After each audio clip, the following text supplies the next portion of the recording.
Assalamualaikum warahmatullahi wabarakatuh. Jumpa lagi dengan Ibu Leni Kurniasari di acara Serbu Asa. Apa kabar anak-anak hebat? Masih semangat kan puasanya? Hari ini Ibu akan membawakan tema kisah-kisah yang menginspirasi. Ibu mempunyai 2 kisah yang sangat menginspirasi. Simak ya. Hidup ini adalah kumpulan cerita. Ada yang kita tulis sendiri, ada yang dituliskan Allah untuk kita pelajari. Hari ini, Ibu ingin mengajak anak-anak sekalian sejenak untuk merenung melalui 2 kisah inspiratif yang mungkin bisa mengubah cara pandang kita ke dunia. Kisah pertama, pot bunga yang kosong. Dahulu kala, ada kaisar tua yang ingin mencari penerus. Dia membagikan benih bunga kepada seluruh pemuda di negaranya dan berkata, siapa yang bisa menumbuhkan bunga terindah dalam setahun, dialah yang akan menggantikan tahta saya. Ada seorang pemuda bernama Ling. Dia menanam benih itu dengan tekun, menyiramnya setiap hari, namun tidak ada satupun tunas yang tumbuh. Setahun berlalu, pemuda datang ke istana dengan bunga yang indah dan berwarna-warni. Ling datang dengan kepala yang tertunduk, membawa pot yang hanya berisi dengan tanah kosong. Kira-kira kenapa ya? Teman-temannya menertawakannya. Namun, apa yang terjadi? Kaisar justru menghampiri Ling dan berkata, inilah kaisar yang baru kalian. Hadirin tahu mengapa? Kalian tahu nggak anak-anak? Karena sang kaisar itu telah merebus semua benih sebelum dibagikan. Benih itu ternyata mati dan tidak akan mungkin tumbuh. Semua pemuda yang lain itu berbohong dengan mengganti benihnya menjadi bunga, ya, demi untuk kekuasaan, kecuali si Ling tadi. Dia tidak menggantinya sama sekali. Walaupun tidak tumbuh, tapi dia jujur, tidak bohong. Nah, pesannya adalah kejujuran mungkin dengan kejujuran mungkin membuat kita terlihat kalah atau kosong di mata manusia untuk sementara, tapi di mata Allah kejujuran itu adalah mahkota yang paling berkilau. Itu yang kisah pertama. Sekarang kisah kedua. Kisah 2 ember yang bocor. Ada seorang pembawa air yang memiliki 2 ember besar. Salah satu ember memiliki retakan atau bocor, sementara yang lain sempurna tidak bocor. Setiap kali pulang dari sungai, ember yang bocor itu hanya menyisakan setengah air. Si ember bocor merasa sedih dan gagal.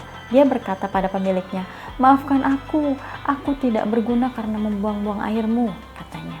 Sang pemilik tersenyum dan berkata, lihatlah ke pinggir jalan yang kita lalui. Ternyata di sisi jalan tempat ember bocor kita lewat, tumbuhlah bunga-bunga yang sangat indah. Sementara di sisi yang satunya hanya tanah kering. Sang pemilik tahu bahwa ember itu bocor, maka dia menaburkan benih bunga di sepanjang jalan itu. Tanpa bocoran air, keindahan itu tidak akan pernah ada. Anak-anakku yang hebat, mari merenungkan satu ayat yang menjadi pondasi bagi karakter seorang muslim. Sebagaimana firman Allah Subhanahu wa taala dalam surat Al-Ahzab ayat 70. Wahai orang-orang yang beriman, bertakwalah kamu kepada Allah dan ucapkanlah perkataan yang benar. Ayat ini mengingatkan kita bahwa ketakwaan tidak bisa dipisahkan dari kejujuran. Mari kita melihat bagaimana ayat ini bekerja dalam realita kehidupan melalui kisah berikut. Yang pertama tadi adalah mahkota kejujuran, kisah pot yang kosong.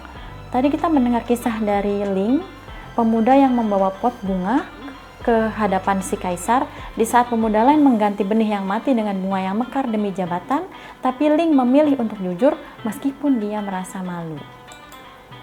Anak-anak, dunia mungkin melihat Ling sebagai kegagalan, namun dalam pandangan langit dia adalah seorang pemenang. Ini selaras dengan sabda Rasulullah SAW, hendaklah kalian jujur karena kejujuran itu akan membimbing kepada kebaikan. Dan kebaikan itu akan membimbing ke surga. Hadis riwayat Muslim. Pesan untuk kita, seringkali kita tergoda untuk memoles kenyataan agar terlihat sukses di mata manusia.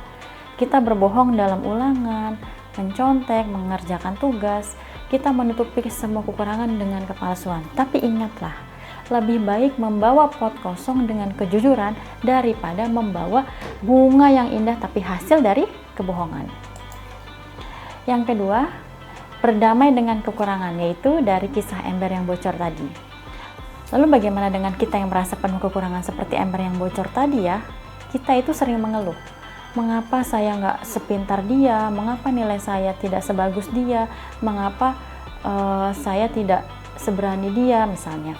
Ingatlah hikmah dari Jalaluddin Rumi yang pernah berkata, luka atau kekuranganmu adalah tempat di mana cahaya Allah masuk ke dalam dirimu. Ember yang bocor itu merasa tidak berguna, padahal tanpa bocorannya bunga-bunga pinggir jalan tidak akan pernah mekar. Allah Subhanahu wa Ta'ala berfirman dalam surat Al-Baqarah ayat 216. Boleh jadi kamu membenci sesuatu padahal dia amat bagimu, dan boleh jadi pula kamu menyukai sesuatu padahal ia amat buruk bagimu. Allah mengetahui sedang kamu tidak mengetahui. Anak-anak ibu yang berbahagia, dari rangkaian kisah tadi ada 3 mutiara hikmah yang bisa kita bawa pulang, kita ambil ya. Yang pertama adalah kejujuran itu di atas segalanya. Jangan tukar kejujuranmu dengan dunia yang fana ini. Kejujuran itu adalah investasi akhirat yang gak akan pernah rugi. Yang kedua, syukuri setiap keadaan. Jangan mengutuk kekuranganmu, bisa jadi lewat kebocoran atau kelemahan itulah Allah itu sedang menyirami kebaikan untuk orang-orang di sekitarmu. Yang ketiga, Allah tidak melihat hasil, tapi proses. Ling dipilih menjadi raja bukan karena dia ahli dalam menanam, tapi karena dia memiliki hati yang bersih, yaitu jujur. Mari kita tanamkan tekad baru, menjadi pribadi yang berani jujur dan menjadi pribadi yang ridho atas segala ketetapan Allah meski tak sempurna. Karena pada akhirnya yang akan menghadap Allah bukanlah rupa ataupun harta kalian, tapi qalbun salim, yaitu hati yang selamat atau bersih. Sekian kisah inspirasi dari Ibu Guru, semoga dapat bermanfaat dan menginspirasi kalian semua. Wassalamualaikum warahmatullahi wabarakatuh.